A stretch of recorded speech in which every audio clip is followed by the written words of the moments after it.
Assalamualaikum warahmatullahi wabarakatuh pemirsa. Assalamualaikum Bunda. Bunda, udah punya anak kan? Bunda-bunda nih. Udah. Apa harapan Bunda pada anak? Sukses. Bunda apa? Jadi anak soleh. Anak soleh. Jadi anak soleh. Soleh menurut siapa, Bun?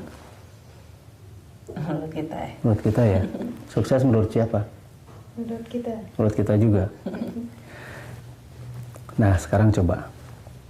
Ketika kita punya anak, ketika anak kita melakukan sesuatu yang merugikan, misalnya karena kita lengah, tiba-tiba porselen yang sudah kita susah dapat, dan porselen itu langka, tiba-tiba sama anak kita itu jatuh dan prak, pecah.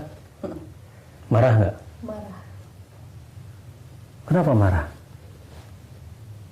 Nggak ikhlas itu pecah, udah didapatnya susah. Dari dulu yang nggak Dari ikhlas dan dulu. sebagainya. Nah, sekarang kita bahas tentang ikhlas ini. Ikhlas itu adalah sebuah sikap, sebuah perbuatan, sebuah motivasi tanpa pamrih apapun. Selama ini Bunda punya pamrih nggak pada anak? Pikirannya sih enggak, tapi di hati yang dalam ada sih Bapak. Ingin balasan. Jadi Iya. soleh, jadi apa. Iya, anak itu ingin menyenangkan kan ya? Iya. Anak itu ingin menyenangkan, berarti perbuatan kita pada anak itu masih belum ikhlas ya Bun? Nah, itulah. Nah, sekarang begini, Allah ikhlas pada kita. Allah hanya memberikan konsekuensi pada kita apabila kita melakukan hal-hal yang merugikan, balasannya ini. Iya.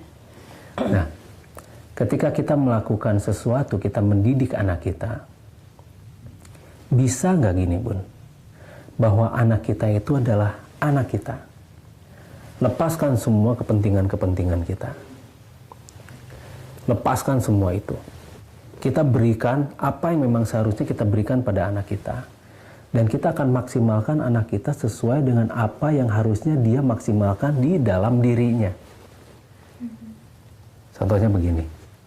Anak punya bakat untuk menjadi dokter, tapi kita ingin anak menjadi seorang sarjana hukum.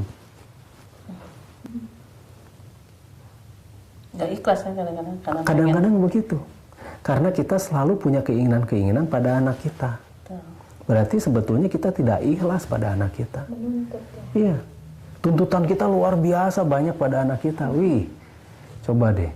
Kamu harus begini ya, kamu harus begitu ya. Kamu harus gini.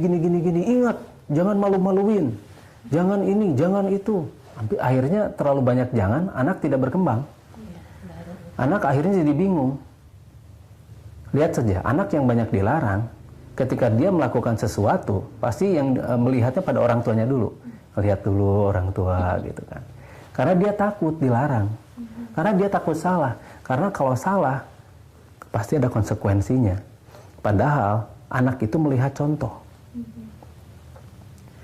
Ketika kita melakukan hal-hal pada anak kita, tolong lepaskan semua kepentingan-kepentingan kita.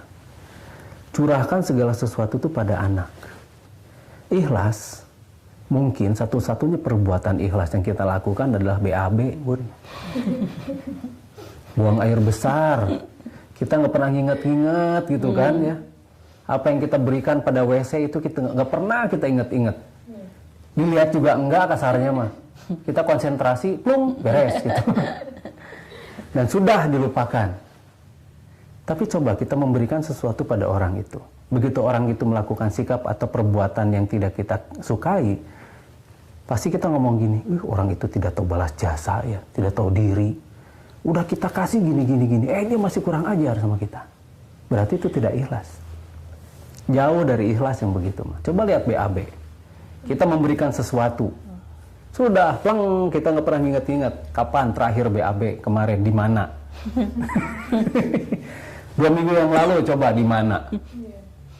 Kita sudah lupa kan. Sudah lupakan semua perbuatan yang kita berikan itu, memberi itu. Buang air kecil, ikhlas. Buang air besar, ikhlas. Buang angin, ikhlas. Coba buang duit. Kepikiran terus. Kepikiran. Kita ngasih ke orang. Pasti disebut-sebut, pasti diingat-ingat.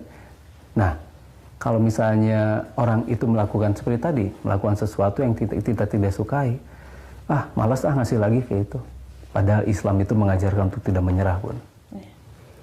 Ketika kita melihat misalnya ada anak-anak yatim, kita berikan sesuatu pada mereka. Tapi anak-anak yatim kan rata-rata kurang. Rata-rata kurang di pendidikan mereka, pendidikan mereka lemah. Sehingga perbuatan-perbuatan mereka itu banyak yang kita anggap kurang ajar. Goda ya. Iya. Malas mereka nggak bisa dirubah gitu kan. Jangan menyerah, Bun. Ketika Rasulullah pun tidak pernah menyerah pada umat yang memang masih belum dapat hidayah kan begitu. Jangan menyerah. Mereka melakukan hal-hal yang buruk menurut kita, negatif menurut kita. Coba didiklah mereka. Jangan kita cuma kasih terus mereka terus membuat kita itu harus membuat kita terus berpendapat bahwa mereka tuh harus melakukan hal yang baik pada kita. Jangan. Nah, ini yang bahaya. Karena semua perbuatan kita, akhirnya pemberian kita itu tidak didasari dengan ikhlas, tapi pamrih, ingin disenangkan. Ingin dapat balasan ya, Pak? Iya, balasan yang baik-baik dan menyenangkan. Nah, ini dia. Padahal segala sesuatu itu adalah terima, kasih. Terima, kasih. Terima, kasih. Ya pastilah. Gak ada sesuatu yang lama di kita itu. Ya, mudah-mudahan bermanfaat. Mudah-mudahan kita berubah jadi orang-orang yang ikhlas. Tidak mengharapkan yang namanya timbal balik yang menyenangkan dan sebagainya. Karena bagaimanapun juga tugas kita adalah ibadah, Bun. Ya. Wassalamualaikum warahmatullahi wabarakatuh. Waalaikumsalam.